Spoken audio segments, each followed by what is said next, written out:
सर्वांना पूर्ण भारतीय सैन्यातर्फे परत माझ्या टीमतर्फे मी तुम्ही जो केलेला आजचा सत्कार आहे जो माझा नसून हा सीमेवर लढणाऱ्या प्रत्येक सैनिका ज्याने वर्दी घातली त्या सैनिकाचा सन्मान आहे। त्या दिल से मी सर्वांचा आदरपूर्वक स्वीकार करतो ते सत्कार।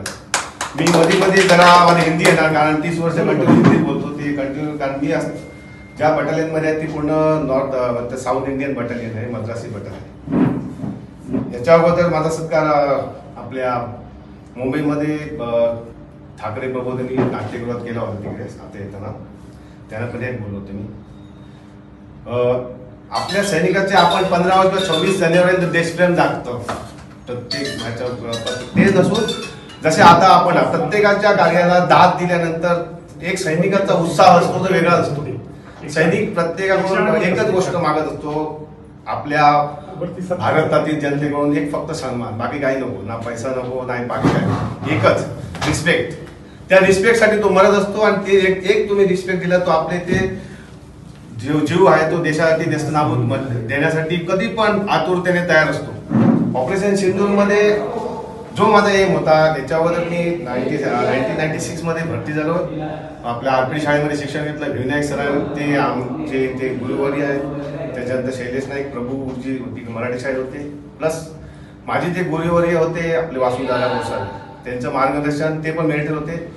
माझी जी परंपरा कारडे गावचा आहे, मी माझे वडील पण सैन्यात आहे, माझा भाऊ पण सैन्यात आता ऑपरेशन सिंदूर मध्ये माझा भाऊ पण आता ऑपरेशन सिंदूर मध्ये ड्युटीवर प्रेझेंट होता। एकाच घरातल्या मी दोन ती मला कोणातरी कॉल आला होता त्यांना बोलवतो मी माझ्या आईला जाऊन भेटा तेवढं माझ्या खूप झालंय कारण तिला एक सन्मान वाटायला पाहिजे। माझे ज्या घरातले दोन मुलं बॉर्डरवर लढत असतात त्या घरात त्या परिस्थिती त्यावेळी काय असेल त्यांना फक्त एक सांत्वना का म्हणजे ठीक आहे होईल। ऑपरेशन सिंदूर ची माहिती देण्यासाठी बोलण्यासाठी खूप आहे माझ्याकडे, पण तुम्हाला थोडी दोफार 2-3 गोष्टी सांगतो त्याच्या। सर्वात पहिले आपण जे आपली जी भूमी आहे ती एक शौर्य भूमी आहे। छत्रपती शिवाजी महाराज, छत्रपती संभाजी महाराज याच भूमीतून आणि त्याचं रक्त आपल्या सर्वांच्या अंगात आहे आणि देशासाठी आपल्या कधी पण लढताना आमच्या डोक्यात कधी येत नाही की माझे जीव, आमच्या सर्वात पहिले येतं राष्ट्रीयता। देश आहे तर मी आहे। माझं आता पण गावात आल्यानंतर एकच आहे की देश नाही तर मी आहे, देश नाही तर मी नाही। आज जो सन्मान केला तो माझ्या देशाचा आहे आणि 140 कोटी जनता ह्या त्यांना बोलतो मला 140 कोटी दिसते आणि एवढा आत्मा मी पुढून आलो की मी बोलू शकत नाही असं झालंय मला। ते आपल्या आजचे नवीन पिढीला एकच उदाहरण तुमच्याकडून देणार ऑपरेशन तो सांगायचं होतं की कुठेही कार्य करते पण तसे आमचे मित्र करतात, हे परिवार करतात, तुम्ही लोक करतात रोजपणे ते करा, पण देशासाठी करा, सन्मानाने करा, जगा देशासाठी जगा आणि जरूरत पडे देशासाठी मारा पण सन्मानाने जगा। माझं एकच वाक्य असतं प्रत्येक ठिकाणी। आता येतो ऑपरेशन सिंदूर। माझं जास्त मी सांगत नाही काय मी काय केलं ते। ऑपरेशन सिंदूर मध्ये ज्यावेळी 6ची रात्र तसे मी सुट्टीवर होतो, पण अचानक कॉल आल्यानंतर मी कोणाला नाही सांगितलं। लहू पार्श्वकर माझा मित्र का त्याला सर्व माहिती आहे, तो सोडून आला भवन काकांना भेटून आला। ते ओ म्हणतात मला शरम येते मी त्यांना काका म्हणतो, मी त्याला पोर पण ते ओ म्हणतात। ते इथून गेल्यानंतर एक आमचं ध्येय आहे, मी माझं सुरुवातीपासून एक ध्येय आहे की एक सोल्जर असतो, अशा ज्यावेळी घटना घडतात त्यावेळी तो सोल्जर नाही तो घरात बसून राहणार, लपून राहणार, तो सोल्जर आहे। मला नाही बोलवतो मी जाणार पण बॉर्डरवर जाणार। मी एकच फोन करून माझ्या कमांडिंग ऑफिसरला एकच फोन केला, साहब आप जब भी बोलोगे मैं छुट्टी छोड़ो मेरी। बोला आप 8 महीने का तो छुट्टी गई, छुट्टी छोड़ो, देश जो है तो मैं हूँ, छुट्टी की मुझे जरूरत नहीं है, जरूरत पड़ने से पहले मैं वहां पहुंचूंगा, मुझे 6 घंटे की मोहलत दो। आणि माझ्या मते तोच सोल्जर सैनिक आहे जो अशा टाइमला जाऊन बॉर्डर घरात बसून नाही तर आपल्या बॉर्डरवर जाऊन आपल्या देशाचे आणि आपल्या देशातील जनतेचं रक्षण करण्यासाठी समर्थ होईल। तोच खरा फौजी आणि तोच खरा देशप्रेमी। मग कोणी पण असू शकता, तुम्ही पण तुमच्या क्षेत्रात जाऊन बिंदास काम करतात, खूप आवडतं मला। मी बघतो सर्वांचे लेख बघतो, आमच्या त्यांचे आपल्या गावड्यांचे बघतो, सर्वांचे बघतो, वाचत असतो, पण मला ते एक चांगलं वाटतं की आपले हे जे करतो तो आपल्या ठिकाणी करतात। प्रत्येकाने जर शाळा असून दे, हॉस्टेल असून दे किंवा आपले हॉस्पिटल असून दे, प्रत्येकाने जर आपलं कर्तव्य निष्ठेने बजावलं तर देशाला कोणीही रोखू शकत नाही प्रगती पुढे। प्रत्येक क्षेत्रात आपण काय करतो, नाही माझं नाही तसं तर दुसऱ्याचा आपलं करायचं। आता येतो ऑपरेशन सिंदूर मध्ये, ज्या ठिकाणी दिवशी मी पोहोचलो 6 तारखेला ऑपरेशन सिंदूरच्या तिथे 7 तारीखला आम्ही पोहोचलो, 4 तारखेला तिथे पोहोचल्यानंतर सर्वात पहिली माझी बटालियन मूव्ह झाली होती. रात्री पोहोचलो होतो. प्रत्येक ठिकाणी पोहोचलो, कारण आपलं पहिलं कसं असतं, सर्व ठिकाणी आपलं माहीत असतं कुठे जायचं. मी माझ्या कमांडरला एक सांगितलं, मी माझ्या अंडरमध्ये एक टीम पाहिजे पूर्ण, म्हणजे मी काहीतरी करून दाखवेल. त्यावेळी ते माझ्या एक टीम मला नियुक्ती केली. त्या टीमला घेऊन मी गेलो तिथे, पोहोचलो तिथे. 6 तारीखची रात्र ज्यावेळी 12:59 या 49 मिनिटवर ऑपरेशन सिंधूर लॉन्च झाला. फर्स्ट एअरक्राफ्ट ज्यावेळी गेले वरून आम्ही समजलो आता चालू होणार. फर्स्ट अटॅक झाला रात्री. पहिलं काय सायरन वाजले. आपण बघितलं नंतर की मॉकड्रिल चालू होतं. त्या दिवशी दुसऱ्या दिवशी मॉकड्रिल करणार, पण तिकडे सेनेला सायरन वाजले. सायरन वाजल्यानंतर काय होतं, ब्लॅकआउट होते. लाईन चालू झाल्यानंतर ज्यावेळी फर्स्ट एअरक्राफ्ट चालू झाले, आपले टेक ऑफ झाले, ते 2-3 असतात, ते तू सांगू शकत नाही. प्रॅक्टिस असते आपली की दाखवायचं एक मारायचं. ते गेल्यानंतर फर्स्ट अटॅक झाला. फर्स्ट अटॅक झाल्यानंतर रातोरात वापस आले. त्याच्यानंतर वापस दुसऱ्या दिवशी त्याच्या अगोदर सर्वात ऑपरेशन सिंधूर सक्सेस होण्याचं एकच मेन उद्देश आहे, ते म्हणजे त्यांना वाटलं की आम्ही थर्ड स्टेट खालून अटॅक करणार. पण यावेळी आर्मी एअर डिफेन्स जे मी दिलेले आहे, ते आर्मी एअर डिफेन्सने फर्स्ट टाइम मला आर्मी एअर डिफेन्स एवढा रोल दिला होता की आम्ही नॉर्थ ते वेस्ट पर्यंत, वेस्ट नॉर्थ ते ईस्ट पर्यंत म्हणजे पूर्ण अशी वॉल बनवून टाकली. लक्ष्मी रेखा, एअर डिफेन्सची लक्ष्मी रेखा बनवली होती. त्या भिंतीला, त्या वॉलला दुश्मनचा ना तो एअरक्राफ्ट, ना तो ड्रोन, ना तो मिसाईल कोणीही भेदू शकत नव्हतं. म्हणजे एवढे कन्फोर मिसाईल टाकले होते. मी काही व्हिडिओज पण पाठवले होते कुठे, आणि तुम्ही NDTV मध्ये बघितले पण, आमची मुलाखत चालू होती. आणि त्याच्यात दुश्मनचं हवाई जहाज टेकअप होण्या अगोदर आमच्याकडे मेसेज यायचा आणि आम्ही रेडी राहायचो. दुश्मनला हे समजलं नाही की कोण अटॅक चालू झाला कुठे.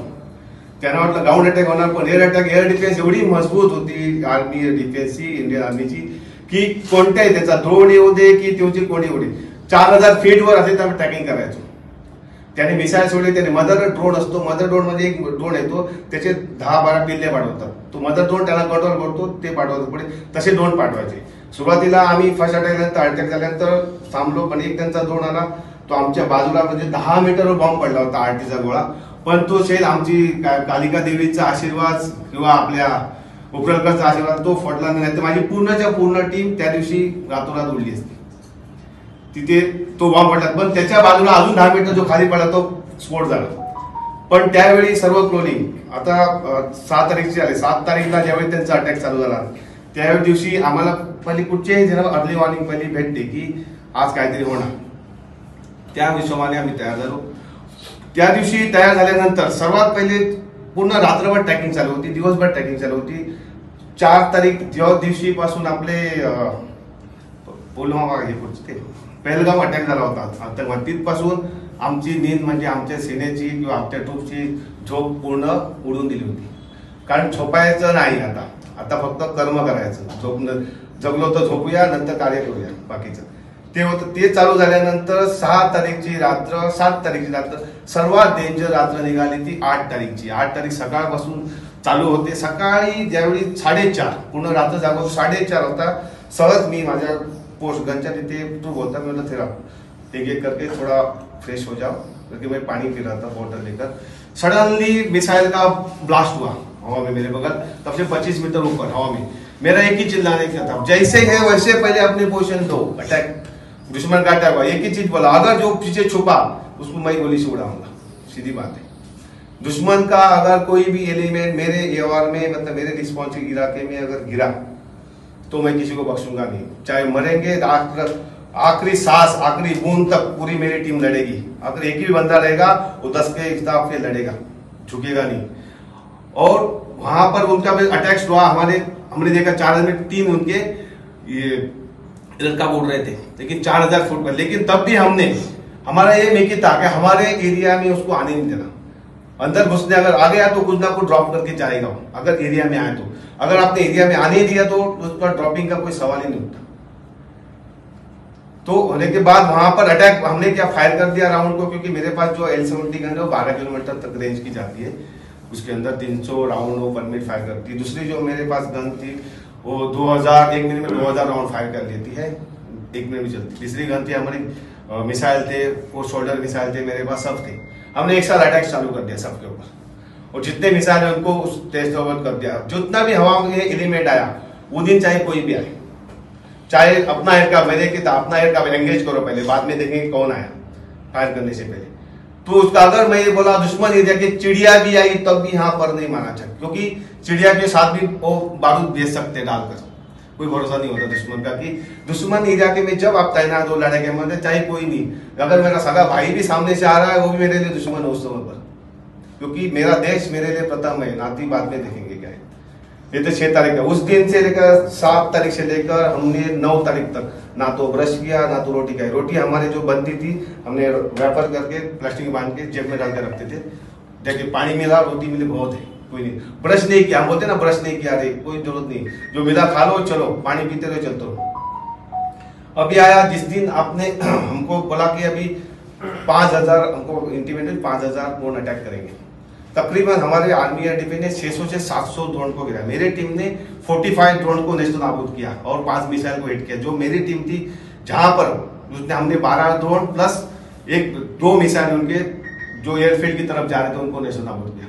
उनके फोटोज मेरे पास वीडियोज भी है, कि मैं शेयर करता नहीं किसी, क्योंकि देश के हित में सब कुछ शेयर करना ठीक नहीं। तो उसके बाद जो आया हमने दिखा आपने कि टीवी पर सडनली 4 बजे 5 बजे हमें मिला कि सीज फायर होने वाला है। मैं सीज फायर शायद कुछ बोली यार, लेकिन हमें पता है, हमें एक डायलॉग याद है, बोला ये वो औलाद है जो फिर वापस मुड़ के जरूर आएगी और पीठ में खंजीर खोपने की कोशिश करेगी। तो पाकिस्तान के ऊपर भरोसा नहीं करना। जब भी हमने देखा होगा जो कौन सी बस चलाई थी अटल बिहारी वाजपेयी ने, उस टाइम में उन्होंने वो अपना कर लिया, कारगिल कर लिया, तो हमें पता है, इसलिए हमने सबक बहुत बड़ा स्टिक के रखा है। तो वहां जाने के बाद जब हुआ तो मैं आज बिल्कुल अलर्ट रहो, और बिल्कुल 6:30 बजे हमारे ऊपर तकरीबन 90 से 100 ड्रोन ने अटैक किया। और उस दिन हमने वो मंजिल मचाया कि वो बना जैसे लग रहा था कि हमारी जितनी पूरी टीम थी उसके अंदर काली माँ का वास हो रहा है, वो तांडव करे और शंकर जी ऊपर आकाश में तांडव करे। मतलब फायरिंग का जवाब ऐसे दिया कि एक भी परिंदा। उसके बाद उन्होंने 12 बजे ये देखते हुए उसी दिन उसी रात को जितने भी उनके हवाई जहाज मस्जिद जो एयरपोर्ट गिराए उसी रात को हमने ठोके, पूरे ब्रह्मोस ठोके हैं, पूरा आकाश तीर से हमारे अर्ली संचार वार्निंग मिला है।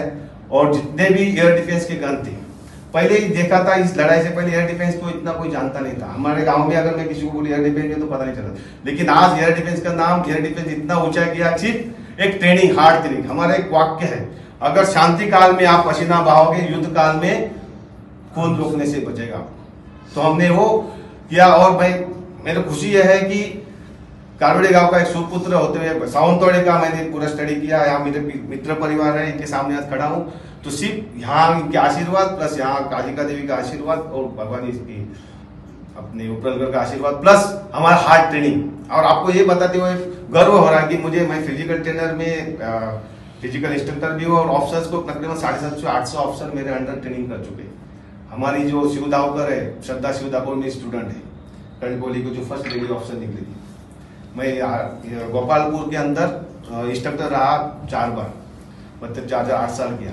मतलब फिर ट्रेनिंग देने के, क्योंकि ट्रेनिंग हार्ड तो 5DG बोलते हैं हम लोग। तो हो गया था। उसके बाद जब हमारा उसका राजनाथ सिंह जिस दिन आए मिलने के लिए, उनके गांव में राजनाथ सिंह जिसने मेरे सेट किया, तो मैंने मिला तो उनको एक ही चीज बोला मैंने, आपने इतना जल्दी क्यों? फिर 4 घंटे हो देते हमें, 4 घंटे में उनको बता देते हम क्या चीज है, नक्शे से मिटा रहे थे, क्योंकि हमने पूरा प्लान करके रखा था। तो हंसे, तो आप मराठा हो? बोला हाँ मराठा हूँ। बोला इसलिए जो